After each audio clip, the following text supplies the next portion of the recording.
How can anyone put such nonsense into a child's head? What absurd fancies they were. But to little Ida, all these stories which the student told her about the flowers seemed very droll, and she thought over them a great deal. The flowers did hang their heads because they had been dancing all night and were very tired, and most likely they were ill. Then she took them into the room where a number of toys lay on a pretty little table, and the whole of the table drawer besides were full of beautiful things. Her doll Sophie lay in the doll's bed asleep, and little Ida said to her, "You must really get up, Sophie, and be content to lie in the drawer tonight. The poor flowers are ill, and they must lie in your bed.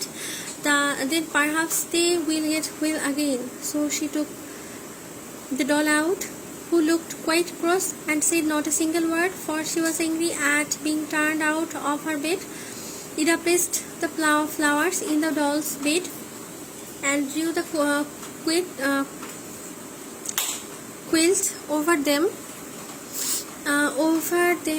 Then she told them to lie quite still and be good, while she made some tea for them, so that they might be quite well and able to get up the next morning. And she drew the curtains close around the little bed, so that the sun might not shine in their eyes.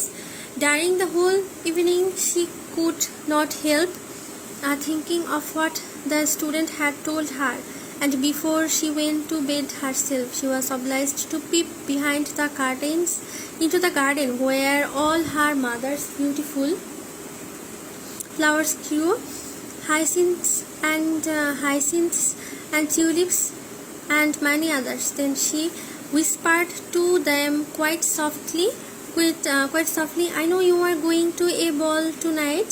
But the flowers appeared as if they did not understand, and not a leaf moved. Still Ida felt quite sure she knew all about it. She knew she lay awake a long time after she was in bed, thinking how pretty it must be to see all the beautiful flowers dancing in the king's garden. "I wonder if my flowers have really been there," she said to herself, and then she fell asleep. In the night she awoke. She had been dreaming of the flowers and of the student, as well as of the tiresome lawyer who found fault with him. It was quite still in Ida's bedroom. The night lamp burned on the table, and her father and mother were asleep.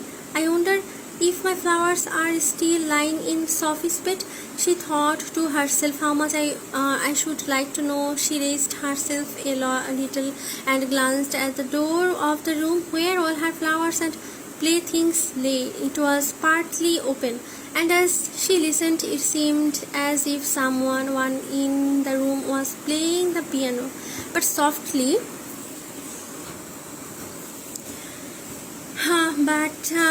and more prettily than she had ever before heard it. "Now all the flowers are certainly dancing on there," she thought of how much I should like to see them, but she did not dare move for fear of disturbing her father and mother. If they would only come in here, she thought, but they did not come, and music continued to play so beautifully and was so pretty that she could resist no longer. She crept out of her little bed, went softly to the door and looked into the room. Oh, what a splendid sight! There was, to be sure, there was no light lamp burning, but the room appeared quite light, for the moon shone through the window upon the floor and made it almost like day. All the hyacinths and tulips stood in 2 long rows down the room. Not a single flower remained in the window, and the flower pots were all empty. The flowers were dancing gracefully on the floor, making turns and holding each other by their long green leaves as they swung round. At the piano sat a large yellow lily, which little Ida was sure she had been in the summer, for she remembered the student saying she was very much like Miss Rina. one of Ida's friends. They all laughed at him then, but now it seemed too little Ida, as if the tall yellow flower was really like the young lady. She had just the same manners while playing, bending her long yellow face from side to side, and nobody nodding in time to the beautiful music.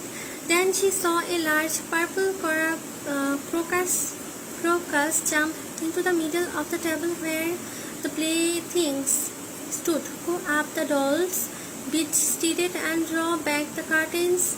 Curtains